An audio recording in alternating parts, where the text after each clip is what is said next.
perdonó amablemente a ambas y les canceló. ¿Les canceló qué? La deuda. ¿Quién crees que lo amó más?, preguntó Jesús. Simón contestó: supongo que la persona a quien le perdonó la deuda más grande. Correcto, dijo Jesús. Luego se volvió a la mujer y le dijo a Simón: mira a esta mujer que está arrodillada aquí. Cuando entré en tu casa no me ofreciste agua para lavarme el polvo de los pies, pero ella los lavó con sus lágrimas y los secó con sus cabellos. Tú me saludaste con un beso, pero ella desde el momento en que entré no ha dejado de besarme los pies. Tú no tuviste la cortesía de ungir mi cabeza con aceite de oliva, pero ella ha ungido mis pies con un perfume exquisito.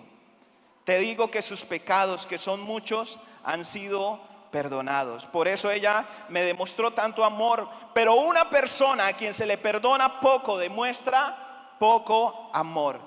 Entonces Jesús le dijo a la mujer, ¿qué le dijo? Tus pecados son perdonados.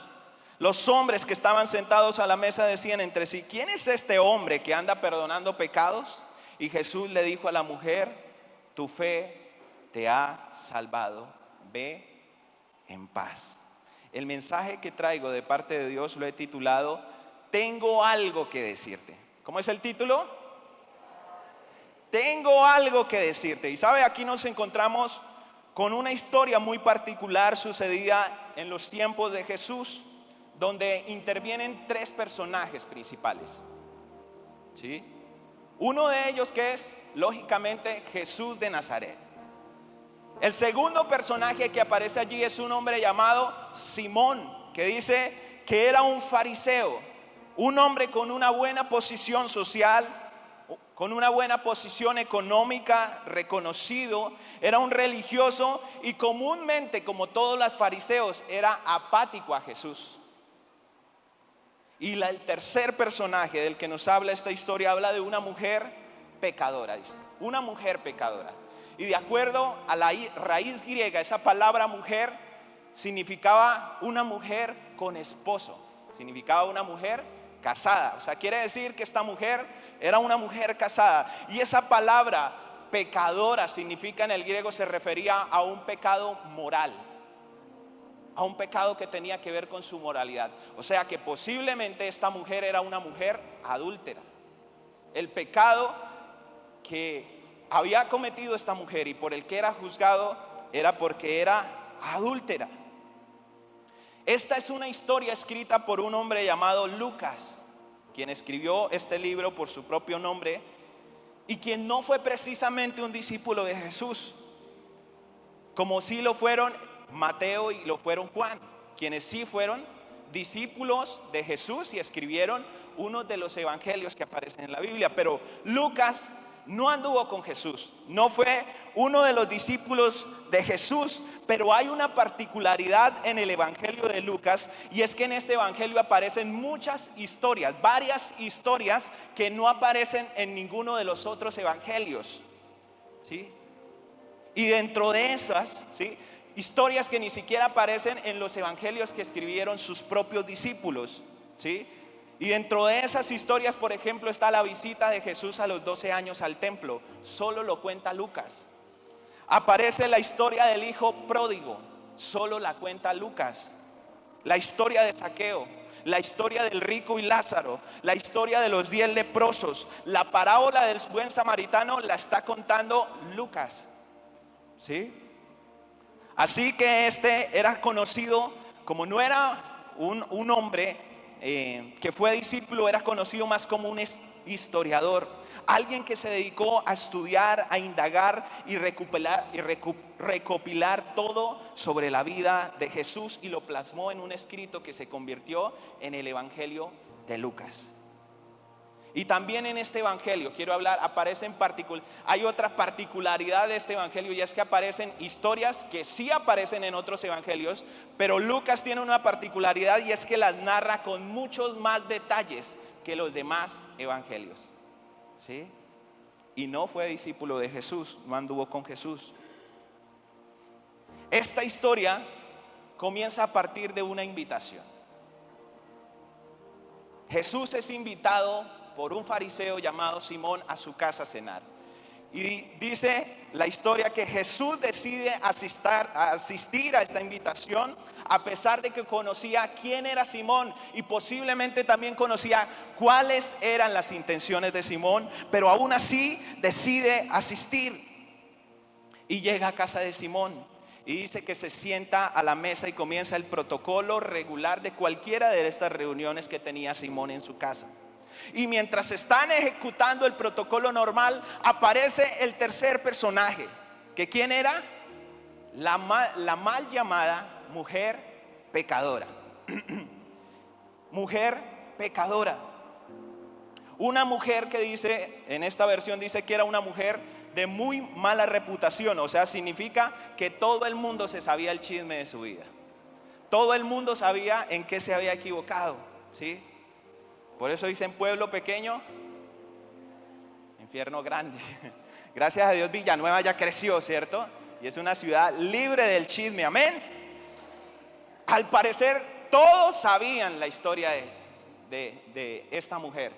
Si hay videos, me imagino que los videos se habían regado. Todos ya sabían que esta mujer era una mujer pecadora. Dice que tenía una mala reputación, ¿sí? Y al menos Simón era una de esas personas que lo sabía.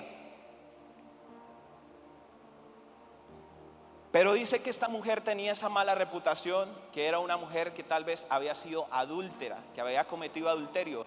No dice cuántas veces la hizo, no dice con qué frecuencia lo hizo, no dice por qué causa lo hizo. Pero dice que esta mujer frecuentaba, o al menos había cometido adulterio. No se sabe si lo había hecho en varias ocasiones, si lo había hecho por dinero, si era la actividad que se dedicaba. No es seguro tampoco afirmar que hubiera sido una mujer que se dedicaba a ese tema, ¿sí? Al parecer todos allí sabían qué pasaba con esta mujer. Y para Simón, ¿qué hubiera parecido esta mujer? Bueno, hasta ahí un poquito incómodo. Pero más sorprendente para Simón se volvió cuando mira que esta mujer se botó a los pies del invitado especial de la cena. A partir de allí Simón comienza a incomodarse un poco más al ver que está allí.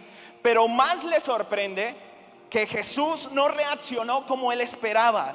Tal vez comenzó a ver su rostro y comenzó a ver que en el rostro de Jesús no había un rostro de incomodidad, había un rostro de deleite, había un rostro de gozo, había un rostro que miraba a esta mujer con amor por lo que estaba haciendo. Y ahí es cuando Simón se decepciona de su invitado. Y es cuando Simón tal vez dice, dicho y hecho, por lo que yo lo había traído, ahora sí lo descubrí.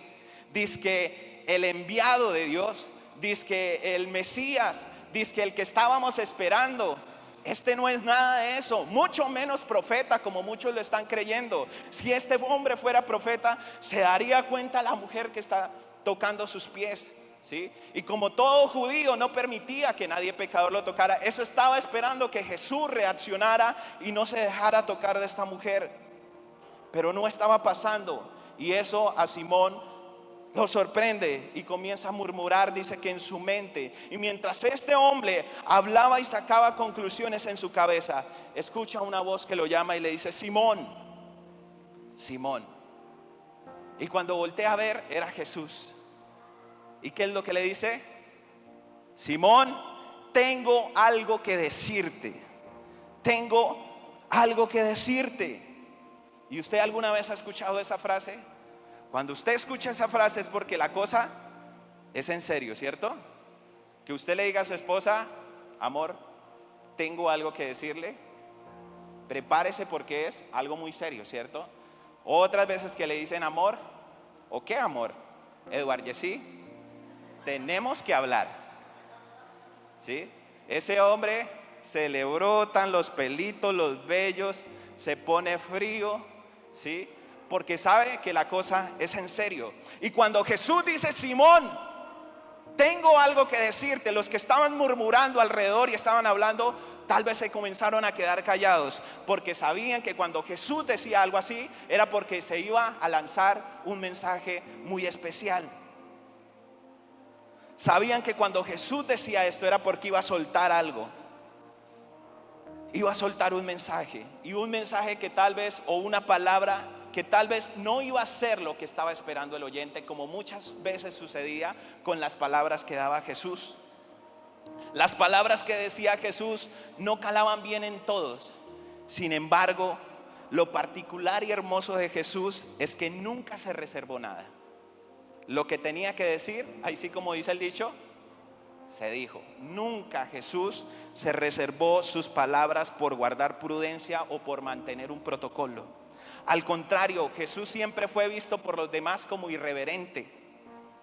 Pero gracias a Dios y gracias a nuestro Señor Jesús, que nunca se guardó una sola palabra. Y hoy, gracias a esas palabras que aparecen en nuestra Biblia, que fueron las palabras que salieron de la boca de Dios, nosotros podemos ser enseñados. Amén. Por eso, gracias a Dios que Jesús no se retuvo nada. No se retuvo ninguna de esas palabras. Simón, tengo algo que decirte, dijo Jesús. Tal vez queriendo decir, tengo algo que enseñarte. Necesito que me escuches. Necesito que me pongas atención, Simón.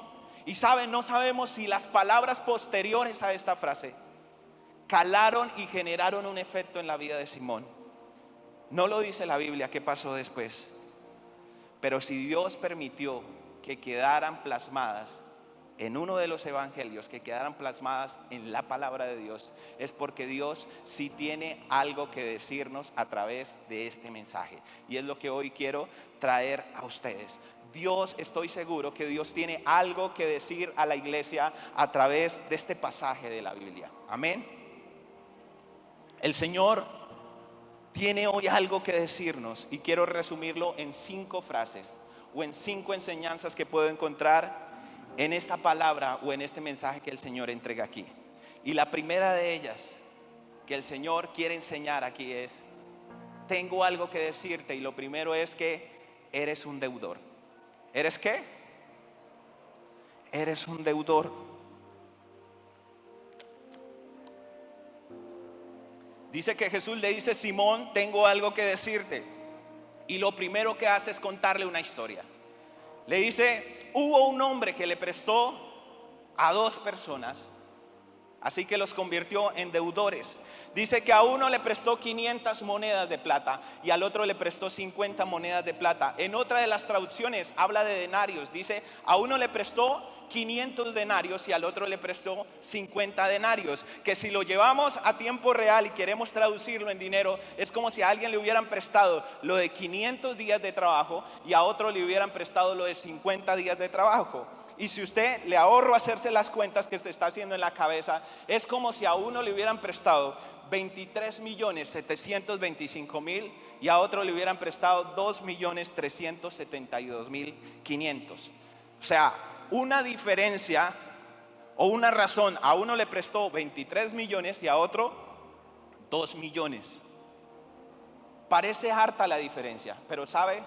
Ambos deudores estaban en la misma condición. A pesar de que uno debía más que otro, estaban en la misma condición, y la condición era que ninguno de los dos estaba al alcance de pagar esa deuda. Ninguno de los dos la podía pagar.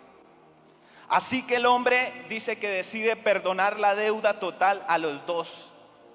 Fue la misma proporción la que le perdonó a los dos. No de pronto dijo: bueno, al que me debe poquito le perdono los 2 millones y a usted que me debe 23 también le voy a perdonar 2, me queda debiendo 21. No, le dijo que a los dos les perdonó toda la deuda. El hombre decide perdonarles todo.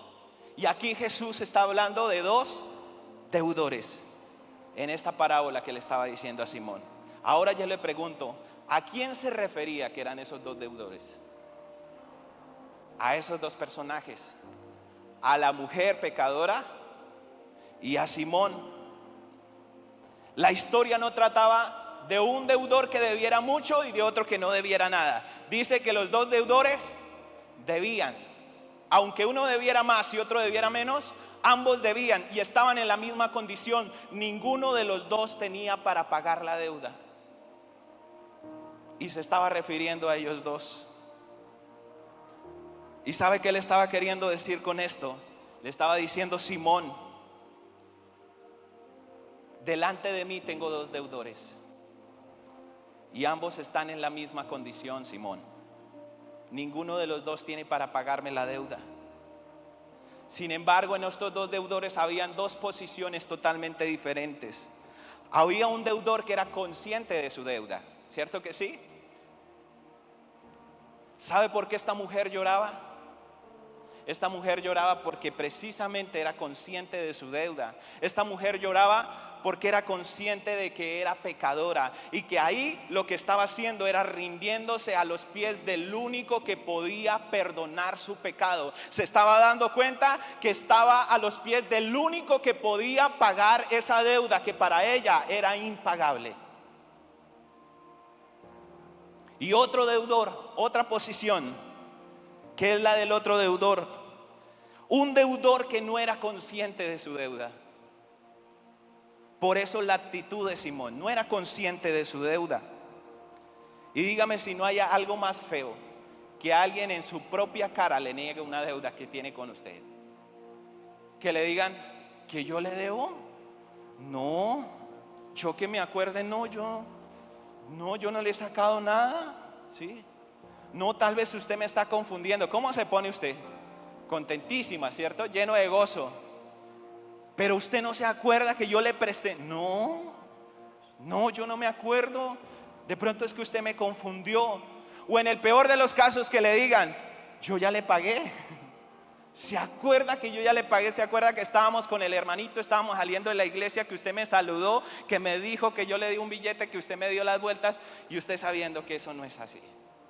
¿Cómo se pone usted? No hay nada más feo que un deudor que no reconozca su deuda, ¿cierto? Y sabe, no hay nada más peligroso en el mundo espiritual que alguien que no sea capaz de reconocer su deuda. No hay nada que nos aleje más de Dios que alguien que no sea capaz de reconocer su pecado delante de Dios. Eso nos aleja de Dios. Y sabe, hay personas que no logran percibir el alcance del perdón de Dios. ¿Y por qué no lo logran? Porque para ellos nunca han sido deudores. Dicen, yo no he experimentado el perdón de Dios porque gracias a Dios no me equivoco, yo no cometo pecados. Y la Biblia aquí parece hasta cruel, porque cuenta la historia de esta mujer con claridad. Se habló y se regó y se contó todo con detalles del pecado de esta mujer. Se desnudó y se habló del pecado de esta mujer. Aún Jesús dijo, porque esta mujer pecó mucho, me ama mucho. O sea, dijo, sí, es verdad, esta mujer, mejor dicho, había pecado mucho. Se desnudó todo el pecado y se puso a la vista de todos el pecado de esta mujer, pero el de Simón no. Jesús hubiera podido confrontarlo y decirle, Simón, mire, su pecado es esto y lo otro. Pero la palabra pareciera como si fuera cruel, como si quisiera desnudar el pecado de uno y no hablar del pecado del otro.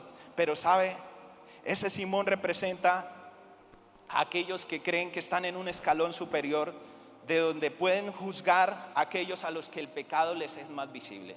Aquellos que se sienten que están superiores porque su pecado no se mira, ¿sí? Y creen que pueden juzgar a los que su pecado les es un poco más visible. Que se sienten con el derecho de juzgar a los que tal vez de acuerdo a un número de normas que ellos sienten que cumplen, ¿sí? Y con eso creen que pueden juzgar a los demás. Pero sabe, Jesús no se basa en norma. Aquellos, por ejemplo, que se creen con el derecho de criticar o de acusar a los que tal vez se casaron, se divorciaron y se volvieron a casar. Uy, eso es un pecado, eso mejor dicho, eso es una herejía, algo. Pero no se dan cuenta de tal vez su pecado, que mientras teniendo su esposa tiene pensamientos con un compañero, con una compañera de trabajo. ¿Y eso dónde queda? Yo le pregunto. Que porque el otro se casó y eso es visible, creemos que lo que nosotros hacemos no es visible y nos creemos con la capacidad de juzgar a los demás. Se siente derecho a juzgar a los demás. Ahora yo le digo, ¿qué sería de nosotros si Dios cogiera en este momento y nos conectara un cable HDMI en nuestra mente y dijera, les voy a proyectar acá en esta pantalla pequeñita todos sus pensamientos? para que la iglesia los mire. Y que dijera Dios, ¿sabe qué? No solo imagen, vamos a conectar audio. Gente de multimedia, ayúdeme con un cable de audio, también se lo vamos a poner, para que sea pensamientos y que aparezcan las palabras que usted también está pensando. ¿Qué sería de nosotros si eso pareciera, cierto? Ahí sí que la cosa se nos complica. ¿Y qué quería entonces el Señor decir con esto? Lo primero que el Señor quería decir a través de este mensaje es: eres un deudor igual que todo ser humano que ha pasado por esta tierra. Eres un deudor de Dios. Necesitas entender que aunque a otros se les es más notorio su pecado, sin importar en qué nivel ministerial, en qué nivel espiritual estás, eres un deudor de Dios. Eres un deudor de Dios. Es verdad, no eres deudor de la muerte, no eres deudor de Satanás, porque esas deudas sí las pagó Jesús cuando fue a la cruz y cuando murió y resucitó al tercer día. Pagó las deudas que tenías pendientes con la muerte y con Satanás. Pero tú sigues siendo un deudor de Dios. Y era lo que le estaba queriendo decir Jesús a Simón a través de esta historia. Simón, tú también eres un deudor. Tú también eres un deudor mío. Simón, tengo algo que decirte. Lo segundo que quiso decir Jesús aquí. Tengo algo que decirte, y es que el amor es el resultado del perdón. ¿El amor qué? Es el resultado del perdón. Luego de la historia viene la pregunta del millón. Jesús les cuenta la historia de los deudores y después le dice: Simón, ¿tú quién crees que amó más de esos dos deudores? A lo que Simón le dice: pues yo creo que el que amó más fue al que se le perdonó más, ¿sí? A lo que Jesús le dice tal vez: uy, este man está pero que vuela. Qué sapiencia la de este hombre. Correcto, Simón, eso es, ¿sí? Pero ahora, ¿qué quería decir Jesús con esto? Que tal vez Simón hasta el momento ni siquiera lo había entendido. Esto significa dos cosas: que nosotros no podemos amar a Dios si no hemos sido antes perdonados. No podemos amar a Dios si antes nosotros no hemos sido perdonados. Por eso la palabra de Dios dice que le amamos a Él porque Él nos amó primero. No hay otra forma en que nosotros podamos amar a Dios si no es a través de que Dios nos hubiera amado primero a nosotros. No podemos amar a Dios sin antes haber recibido su perdón. Y lo segundo que quiso decir aquí el Señor es que es imposible haber sido perdonados. Imposible que alguien haya podido ser perdonado y que tenga dos dedos de frente y no sea capaz de devolver amor. Imposible que alguien haya recibido el perdón de parte de Dios y no sea capaz de devolver amor al mismo que lo perdonó, ¿sí? Por eso Jesús le dice, y la pregunta fue: ¿cuál amó más? Porque no le preguntó cuál de los dos era el que debía amar, no, ¿cuál de los dos amó más? O sea, los dos debían amar, a pesar de que a uno se le hubiera perdonado más que al otro. Jesús dijo, en la lógica, ambos tenían que amar, porque todo al que se le perdona tiene que amar, ¿sí? Y con esto también le estaba queriendo decir: Simón, en otras palabras, lo que te estoy queriendo decir: Simón, tú no me amas. Todo lo que estás haciendo de venirme a invitar a esta cena es pura pantalla. Lo estás haciendo para aparentar. Simón, y tú no me amas porque no has sido perdonado. Y tú no has sido perdonado porque según tú no me debes nada. Por eso nunca has podido experimentar el perdón. Y como no has podido experimentar el perdón, no has podido experimentar el amor hacia Dios. Y con esto lo que quiero decir y profundizar un poquito más: el camino o el principio para crear una relación íntima con Dios comienza entendiendo que Él nos amó a nosotros primero, que lo amamos a Él porque Él nos amó primero, perdonando todas nuestras deudas pasadas y perdonando las deudas que tenemos cada día que nos presentamos delante de Él. Cuando entendemos esto, entendemos que no podríamos acercarnos al Padre si no tuviéramos primero su perdón. Por eso el salmista decía: acérquense confiadamente al trono de su gracia. Porque no podemos acercarnos al Padre si antes no hemos obtenido su perdón.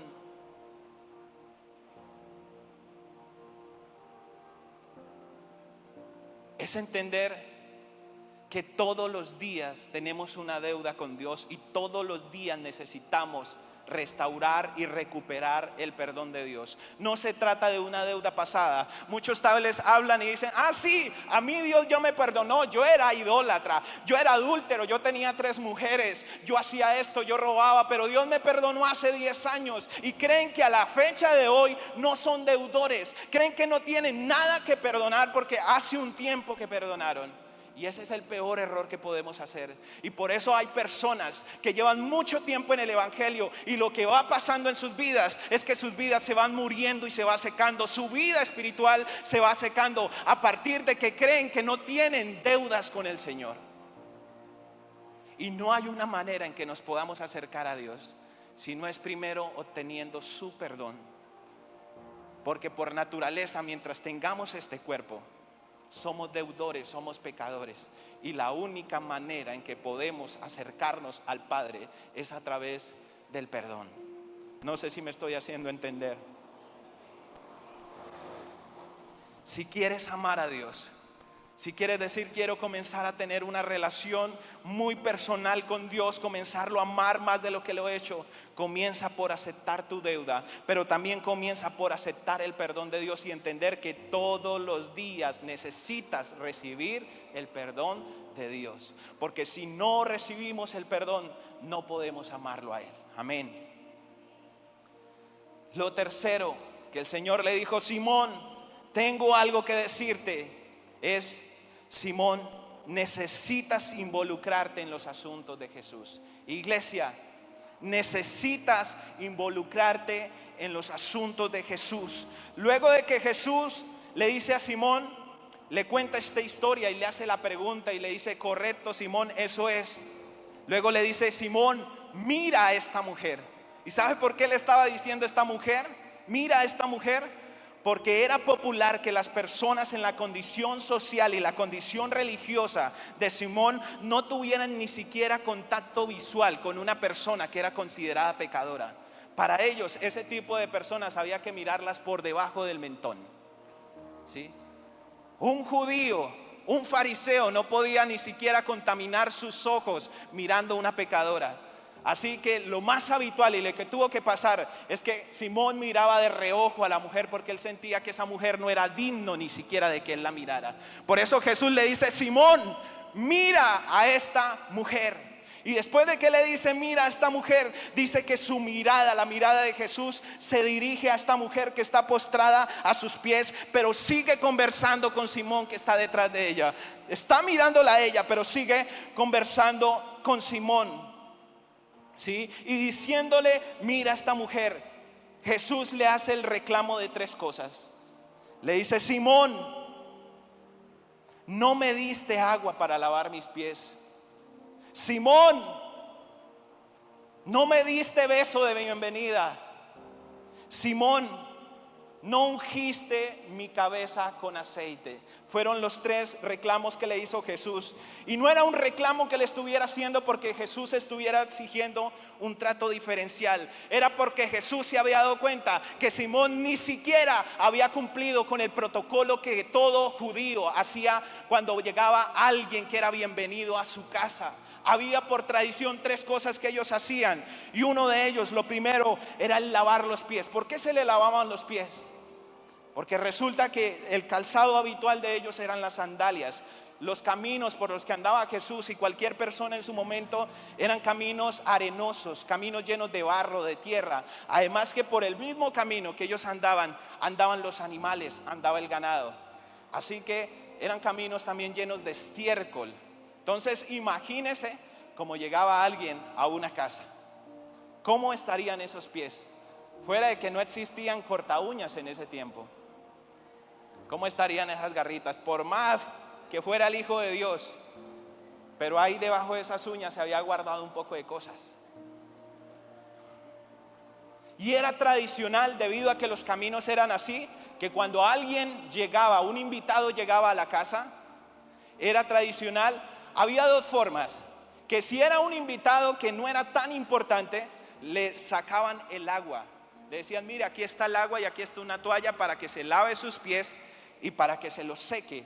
Pero si era una persona que era mucho más importante para la familia, si era un invitado de honor, entonces mandaban a uno de los sirvientes de la casa, el de menos rango, lo mandaban para que lavara los pies y los secara con una toalla de esos invitados de honor. Y Jesús ni siquiera le estaba diciendo: no mandaste a que me limpiara los pies. Jesús dijo: ni siquiera lo mínimo, lo que se le hace al invitado de menos honor, me hubieras pasado agua. Jesús no le estaba reclamando: no me lavaste los pies.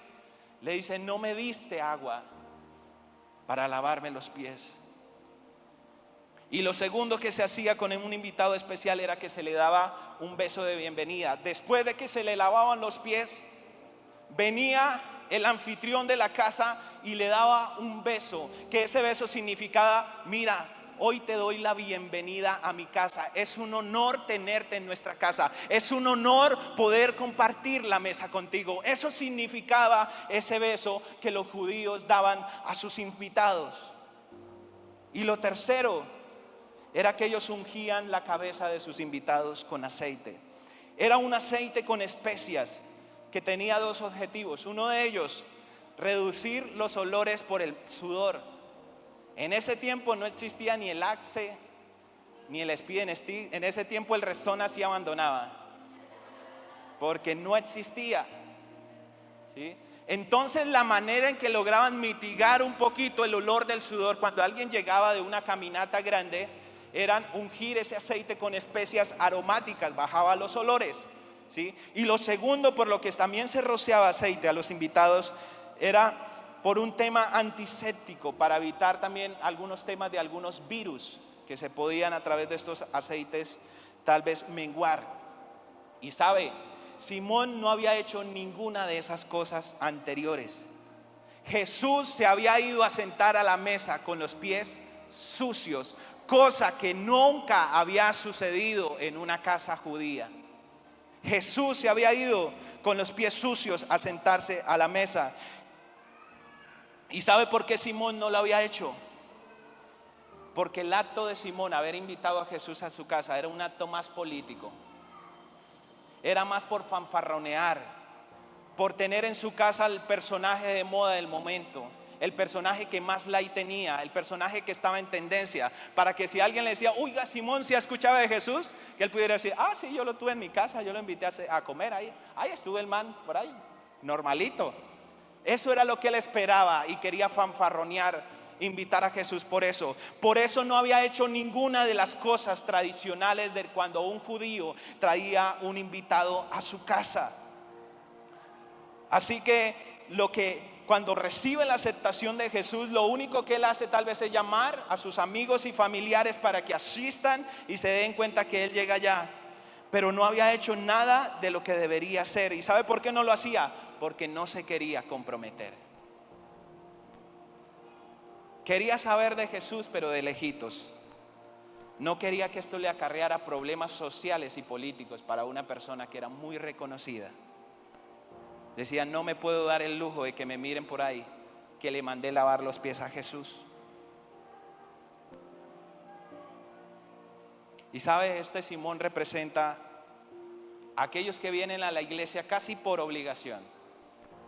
Hombres que tal vez vienen porque dice: mi esposa me dijo que viniera. Dice: y me toca venir porque si en la semana voy a ir a querer jugar fútbol o a ir a jugar billar, entonces me va a decir: ah, claro, para ir a jugar fútbol sí saca tiempo, pero cuando le digo que vaya a la iglesia, entonces sí no va. Ese Simón representa a los que dicen: estoy aquí. Esos hijos que dicen: estoy aquí más porque necesito un permiso. Estoy acá porque sé que si voy a la iglesia mi mamá es más fácil que me dé un permiso. Ese Simón representa a los que dicen: yo estoy aquí, pero no estoy para comprometerme mucho, ¿sí?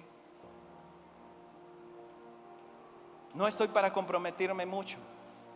Los que vienen porque dicen: yo voy a la iglesia porque me siento bien. Es chévere ir a la iglesia cristiana porque yo salgo de culto y se siente bonito, se siente chévere.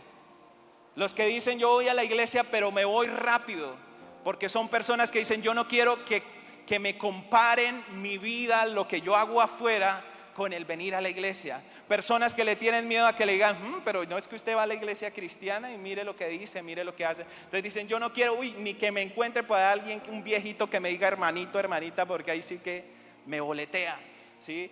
Y quieren venir y les parece bonito, pero no quieren comprometerse con Dios, no quieren involucrarse. No se quieren involucrar. Y es que lo que este hombre, Simón, quería era ofrecer a Jesús un lugar en su mesa de manera temporal. Un lugar que al otro día iba a ser ocupado por cualquier otro invitado. Al otro día esa mesa y esa silla donde se sentó Jesús, iba a venir cualquier otro invitado de cualquier índole a sentarse. Eso era lo que estaba Simón ofreciéndole a Jesús. Al contrario de esta mujer, ella no tenía un lugar en su mesa porque no era su casa, pero esta mujer quería rendirle su corazón a Jesús. Esta mujer quería rendirle su corazón a Jesús. Y con esto, ¿qué quiero decirte? Dios no quiere un lugar de tu mesa. Dios no te está pidiendo un rato de tu tiempo, no te está diciendo que vengas cada domingo, que vengas cada jueves. Dios no te está diciendo que no faltes a ningún servicio. Dios no quiere que le des solo el servicio a Él. Dios no quiere que le des de lo que sobra. Dios quiere que le rindas su vida a Él. Eso es lo que Él espera de nosotros, que le rindamos la vida a Él. Y es así que esta mujer entra y encuentra a un Jesús desatendido. Un anfitrión se encuentra con un anfitrión que no había querido involucrarse. Así que esta mujer entra y lo primero que mira es los pies sucios de Jesús. Y tal vez siente dolor, siente de alguna manera como una vergüenza ajena, pero al mismo tiempo dolor. Y dice que lo primero que hace es postrarse a sus pies. Y lo que hacía esta mujer, lo que estaba queriendo hacer, era involucrarse en los asuntos, queriendo hacer lo que otro tenía que haber hecho, involucrándose. Y por eso es que viene lo que Jesús le dice que Simón, tú no quisiste sacarme agua para lavarme los pies, pero esta mujer, sin que fuera su obligación, aunque no tenía agua porque no era su casa, porque no podía sacar agua de acá, no ha hecho esta mujer sino llorar y llorar. Y al darse cuenta que sus lágrimas están corriendo el barro y la tierra de mis pies, lo que ha hecho esta mujer, como si fuera poco, ha cogido su cabello que venía ordenado, su cabello que venía limpio, y está limpiándome y me está secando los pies. Simón, tú no me diste un beso de bienvenida. Tú no me diste un solo beso de bienvenida, lo que quiere decir que para ti no fue una honra que yo estuviera en tu casa. Tú no me invitaste para honrarme, Simón. Pero esta mujer que está aquí a los pies, de la que tú estás criticando, esta mujer no ha parado de besarme los pies, sin importar que no están en las condiciones que deberían estar. No me está besando el rostro, me está besando los pies. Simón, tú no ungiste mi cabeza con aceite como se le hace a un invitado de honor. Sin embargo, esta mujer ha traído un perfume muy costoso que lo está derramando a mis pies. No se compara en nada ese aceite barato que le das a tus invitados. Esta mujer está derramando un aceite costoso a mis pies. Está derramando un perfume costoso a mis pies. Esta mujer ha hecho, Simón, lo que tú decidiste no hacer. Lo que tú no haces, Simón, lo hizo esta mujer. ¿Y qué era lo que quería decirle Jesús? Yo no necesito que aparentes que haces. Yo necesito que te involucres en mis asuntos. Y sabe, es que la vida cristiana, la vida de iglesia, no se trata de mostrar, se trata de demostrar. Y son dos cosas muy diferentes. Cuando nosotros queremos mostrar es porque el objetivo es que seamos vistos. Pero cuando tú quieres demostrar es cuando quieres probar algo. Así que cuando tú te vas a demostrar algo es porque necesitas probar. Así que cuando tú vienes en tu vida cristiana y en tu vida como iglesia a trabajar por demostrar, es porque quieres probar el amor que tú tienes hacia Dios por todo lo que Él ha hecho por ti. Cuando tú te involucras en los asuntos de Jesús, es porque estás diciendo: entiendo que necesito probar el amor que yo le estoy ofreciendo a Dios. Y cuando nosotros hacemos esto, es cuando podemos involucrarnos en los asuntos de Jesús. ¿Qué era lo que quería Él? Que nos involucráramos en los asuntos de Jesús. Y ahora yo le pregunto: ¿cuáles son los asuntos de Jesús? El reino de los cielos. Si hubo algo de lo que habló Jesús, es del reino de los cielos. Y entonces, ¿en qué se basa el reino de los cielos? Dice Jesús: yo vine a buscar y a salvar lo que se había perdido. ¿Y qué era lo que se había perdido? Las almas. Involucrarnos en los asuntos de Jesús, involucrarnos en los asuntos del reino, es cuando nos involucramos con las almas. Si hay algo que le interesa a Jesús, son las almas. Si hay algo a lo que Jesús le interesa, es esa oveja número 100 que se perdió. Está diciendo: vayan por las 100. Fue la comparación que hizo Jesús. Si se pierde una, es verdad, las 99 quedan aquí, pero ellas se saben cuidar. Para mí es más importante como pastor ir por la que está perdida. Y eso es lo que dice Jesús. Para mí lo más importante es que como iglesia te involucres en los asuntos del reino, que te involucres en lo que yo vine a hacer. Y Jesús dijo: yo vine a rescatar y a salvar lo que se había perdido. Y el trabajo y el legado que tiene la iglesia es ir a salvar y a rescatar lo que se había perdido. Y resulta que hay veces erróneamente pedimos cosas sin sentido. ¿Cuántas veces en nuestra oración hemos dicho: Señor, yo quiero tu presencia, revélame tu presencia, dame más de tu gloria? ¿Para qué? Diría el Señor: ¿para qué te doy mi gloria? ¿Para qué te doy mi presencia si no te interesan mis asuntos? Si no te quieres involucrar. Algunos que dicen: yo quiero un don, Señor, yo quiero que me des un don, yo quiero que me muestres el propósito. ¿Para qué? Si no te interesa involucrarte en los asuntos del reino. Señor, dame riquezas, Señor, hasta que sobre y abunde. ¿Para qué? Para que tengas muchas más excusas para decirle a Dios que tienes tu agenda llena y que no puedes hacer nada por Él, que no puedes hacer nada por las almas.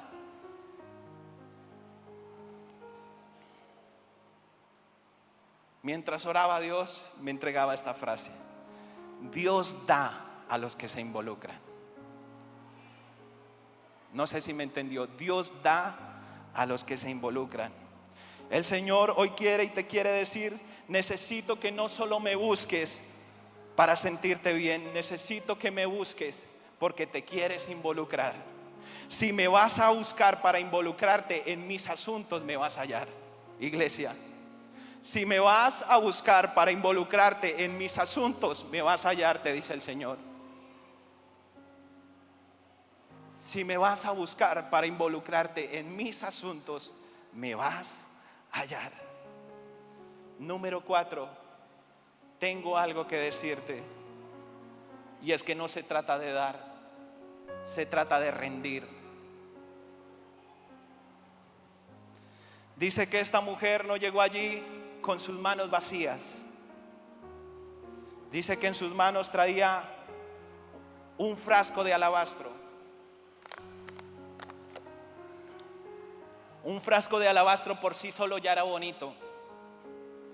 Un frasco de alabastro se usaba y se compraba. Ya el solo frasco era costoso. Y se usaba y se compraba para guardar líquidos de gran valor. Y dice que esta mujer traía un frasco de alabastro. Y que dentro de ese frasco de alabastro venía un perfume. Y mira lo bonito que dice la palabra. La palabra perfume que aparece ahí es la palabra del griego murón, que significa aceite perfumado o mirra. ¿Le suena esa palabra mirra? ¿Le suena esa palabra mirra? A Jesús ya alguien había traído mirra a él. ¿Y quién había sido? Los reyes magos. O sea, lo que esta mujer estaba trayendo era el tamaño del regalo de un rey. No sé si me esté haciendo entender. Pero esta mujer no estaba trayendo cualquier cosa. Estaba trayendo el tamaño del regalo de un rey a los pies de Cristo. Y usted dice, bueno, ¿y esta mujer por qué tenía ese frasco de alabastro si era un perfume tan caro? Resulta que los frascos de alabastro se usaban para depositar perfume como manera de ahorrar. ¿Qué pasaba? La gente casi no ahorraba en oro o en monedas porque era más frágil de que los robaran, de que los quitaran. Las casas casi no tenían seguridad. Entonces la gente no ahorraba en oro o no ahorraba en monedas, sino que habían cogido la costumbre de ahorrar comprando perfume caro, comprando de estas fragancias que eran costosas. Entonces compraban un frasco de alabastro y cada vez que tenían un ahorrito iban y compraban un poquito de ese perfume y lo depositaban en su frasco y lo volvían a tapar con un tapón de madera, lo sellaban muy bien y tenían la capacidad de que eso abrían un hueco y lo podían enterrar. Y iban atesorando. Ese era el tesoro de las familias. Era la manera en que ellos podían ahorrar y poder garantizar un futuro. Podían garantizar el sustento de su familia. Así que esta mujer lo que hace cuando coge ese perfume de alabastro, lo saca de su casa y viene a derramarlo de los pies del Señor. No estaba derramando un detalle, no estaba derramando un regalo. Esta mujer estaba rindiendo el futuro de su vida a los pies de Cristo. Estaba rindiendo la seguridad de su vida a los pies de Cristo. Estaba rindiendo la seguridad que le daba su vida económica a los pies de Cristo. Estaba rindiéndolo todo a Él y diciéndole: Señor, la verdad, esto hasta un tiempo fue importante para mí, pero ahora lo más importante para mí eres tú, y yo lo rindo todo a tus pies. Lo que esta mujer quería hacer era demostrar amor a Jesús. ¿Y cuántos no hemos hecho cosas que para los demás hasta parecen ridículas, pero se hacen por amor? Y me recordaba, nunca había querido contar en público, le hemos contado solo a los pastores, pero mi esposa se me burla. Porque cuando nosotros nos hicimos novios con mi esposa se estaba graduando del colegio, estaba en 11 y yo tenía 19 años, 20 años. Así que yo era un chico universitario, estudiaba a distancia, pero era un chico universitario y trabajaba. Entonces nos hicimos novios y yo lo primero que le dije a ella, le dije: bueno, amor, dije, yo quiero dejar una cosa clara en esta relación. Y yo quiero decirle que yo soy una persona muy ocupada. Usted sabe que yo trabajo todo el día en el almacén de mis papás. Yo salgo tarde de allá, ¿sí? Y yo tengo que salir a hacer trabajos de la universidad porque yo soy muy responsable con la universidad. Entonces yo no puedo descuidar nada. Entonces, para que sepa que nos vamos a ver, pero nos vamos a ver muy poco, ¿sí? Y no sé si usted está dispuesta. Y ella así con su carita toda sumisa como siempre. Me dijo, bueno. Me dijo, bueno, y le dije, bueno, eso me gusta, que le quede claro, porque ahí sí, como dice alguien por ahí, yo tengo la agenda muy apretada. ¿Sí? Entonces yo le quise decir eso, ¿sí? Y efectivamente nos hicimos novios, y a la siguiente semana, este man que está parado aquí, todos los días salía del trabajo, de la plaza de mercado donde quedaba el almacén, y iba hasta el Villaluz en cicla, y todo esto eran tierras arenosas, carreteras destapadas, todo esto. La entrada al Villaluz, esa vaina parecía que cayera toda la arena de Villanueva allá. Entrar allá a ese barrio era súper difícil, pero allá yo llegaba tipo 9 de la noche en mi ciclita, todo sudado, a visitarla, y lo hacía todos los días. Y salía de ahí tipo 10:30, 11 de la noche, llegaba a las 11, 11:30 a mi casa y me ponía a hacer los trabajos de la universidad hasta la 1, 2 de la mañana. Cosas que uno hace por amor. ¿Y a qué voy con esto? Esto era lo que esta mujer quería hacer. Yo solo quiero demostrar que amo a Jesús. Cuando esta mujer trajo ese perfume de alabastro, dijo: a mí no me interesa lo que estén diciendo alrededor. Yo solo vine a demostrarle a Jesús que lo amo y que quiero rendir todas las cosas a sus pies. Esta mujer tuvo que haber conocido a Jesús de antes. No lo estaba conociendo ahí. Esta mujer había escuchado de sus milagros. Esta mujer tal vez había visto de sus milagros y por eso sabía a quién venía a rendirse a sus pies. Conocía muy bien a quién venía a rendirse a sus pies y pudo entender que ese Jesús que estaba allí en ese lugar era el único que podía arreglar su miserable vida. Por eso no le importó nada. ¿Y ahora qué voy con esto? Hay situaciones que nosotros queremos naturalmente rendirlas delante de Dios. Que decimos, esto sí se lo rindo a Dios, yo quiero que el Señor me ayude con esto. Pero hay otras situaciones en las que tú estás diciendo, Señor, en esto todavía me defiendo, con esto todavía yo puedo. Señor, yo puedo seguir tratando esto, pero ayúdame con esto otro. Venimos a la iglesia a rendir cosas delante de Dios, dejando nuestro perfume de alabastro en la casa, dejando afuera lo que para nosotros es importante. Y esto no se trata de dar al Señor. Lo que el Señor quiere de nosotros es que lo rindamos todo delante de Él. Si hay una manera y si hay algo que puede transformar nuestras vidas, es cuando lo rendimos todo a Él. No sé qué situación tú te estás conteniendo en tu vida y estás diciendo, yo puedo, yo soy fuerte, yo puedo, yo nací para soportar. Si el Señor me lo ha permitido es porque yo lo puedo soportar. Y el Señor te está diciendo, no se trata de que lo soportes, se trata de que lo rindas.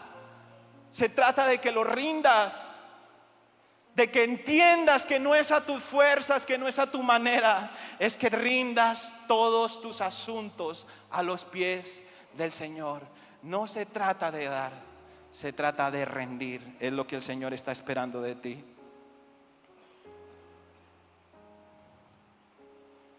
Y quinto, y para terminar, no se trata de hacer, se trata de creer. Quiero que le diga al que está a su lado, no se trata de hacer, se trata de creer. Después de que Jesús le hace el reclamo a Jesús, termina de hablar con Jesús, y lo que le dice a esta mujer es, tus pecados te son perdonados. Y aquí podemos mirar dos líneas de pensamiento. Los Simones, los que creen que tienen que hacer cosas para ser perdonados y que si no hacen esas cosas no van a poder recibir el perdón. Que creen que el reino de los cielos se basa en normas y en acciones. Pero Jesús le estaba diciendo con esto a Simón, mientras le decía a esta mujer, mujer, tus pecados han sido perdonados, le estaba queriendo decir, Simón, no hay nada que puedas hacer humanamente. No vas a poder hacer nada yendo al templo. No se trata de hacer ayunando, vigilando, diezmando, celebrando las fiestas judías. Simón, no vas a poder hacer nada en tu humanidad que te pueda dar lo que solo yo te puedo entregar. Esa deuda que tienes conmigo, que se volvió impagable, no la puedes pagar con tus haceres. No la puedes pagar con tus haceres. El único camino soy yo. Y es que la gracia de Dios es tan difícil de recibir de alguna manera porque se ve tan simple. La gracia de Dios está a la distancia de una conversación con Dios. Y entonces, como parece tan fácil, entonces al mismo tiempo se nos hace difícil de creer. Y esto era lo que pasaba en Simón. Simón no podía entender esto. Simón era tal vez de los que pensaba, yo soy de los que creo que el infierno se creó para las personas malas y que el cielo se creó para las personas buenas. Pero no, el cielo también va a estar lleno de personas malas y de personas pecadoras que un día decidieron aceptar la gracia de Jesús. Un día decidieron aceptar y entender que tenían una deuda que no podían pagar con sus fuerzas, que no podían pagar con sus haceres. Y entonces decidieron, como personas malas y pecadoras, rendirse delante de Dios. Esas son las personas que van a estar en el cielo. Pero a Simón no le cabía eso en la cabeza. Decía, no, el cielo es para las personas buenas, para las personas que hacemos las cosas buenas. Y no lograba entender esto. Y está la otra línea de pensamiento, que es la línea de pensamiento como la de esta mujer. Una mujer que entendió que los brazos de Jesús y su gracia estaban dispuestos para ella.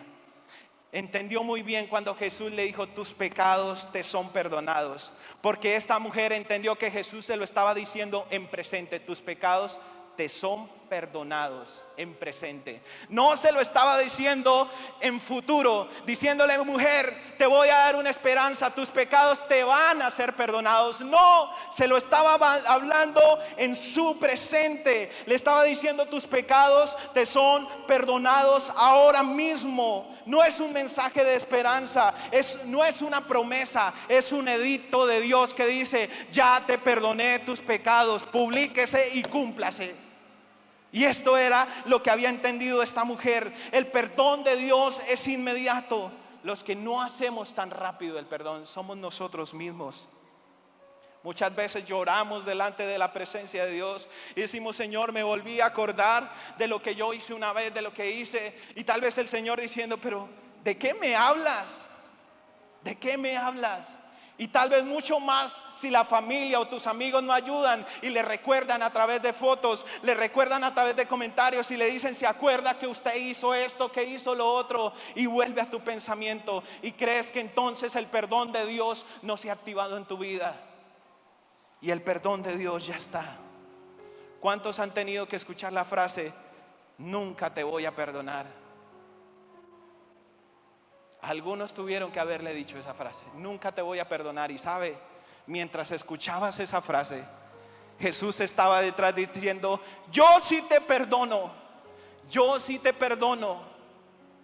Mientras alguien te estaba diciendo: no te perdono, Jesús sí estaba diciendo: yo te perdono, bástate mi gracia, porque mi poder se perfecciona en tu debilidad. Mientras te equivocas, mientras cometes errores, es ahí donde el poder de Dios se puede revelar. ¿Se imagina si esta mujer hubiera ido con este perfume de alabastro mirando hacia los lados a ver qué pensaba la gente?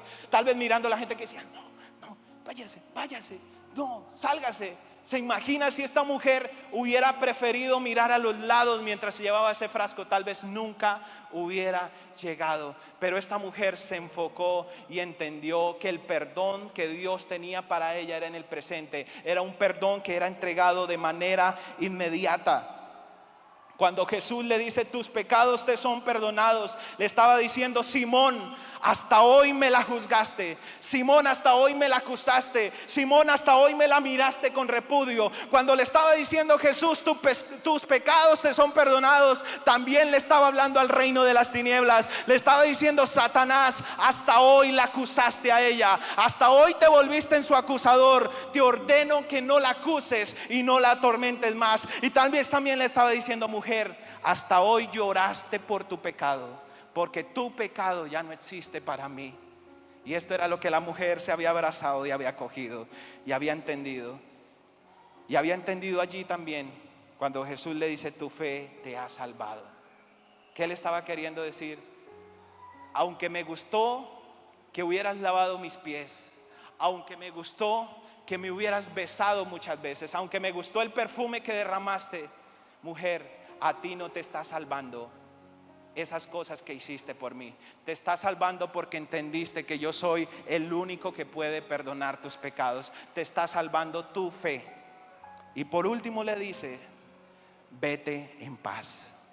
Y podía encontrar que la raíz de esta palabra, vete en paz, no es de esa paz que significa sin guerra, es de esa paz que significa plenitud. Le estaba diciendo: mujer, lo que te estoy entregando es una paz que te va a entregar todo lo que vas a necesitar en tu vida. Mujer, te vas a olvidar de este perfume que regaste acá, porque te voy a dar una plenitud que te va a bendecir mucho más, y te vas a reír del perfume que un día derramaste a mis pies. Nunca te va a faltar nada. Mujer, nunca más vas a volver a tener que mendigar amor, porque te estoy mandando a que te vayas en paz y te vayas en plenitud. Yo te voy a restaurar todo en tu vida. Esa era la paz que el Señor le estaba entregando. Y quiero que se coloque sobre sus pies.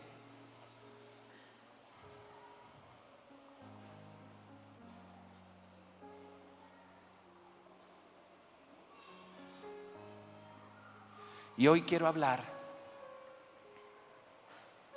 aquellos que hoy se identifican como deudores de Dios. Aquellos que hoy dicen, hermano Arley, yo soy esa mujer a la que se le perdonó mucho.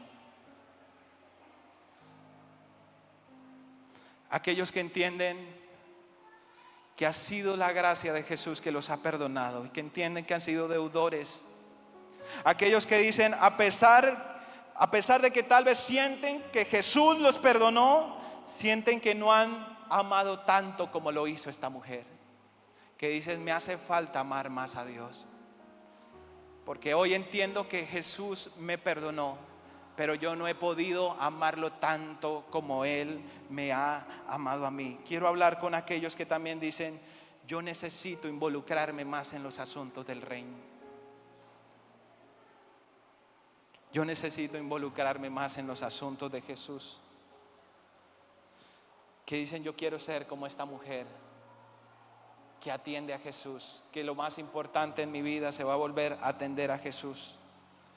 Aquellos que hoy tienen una situación que necesitan rendirla delante de Dios. Aquellos que hoy sienten como una carga en su vida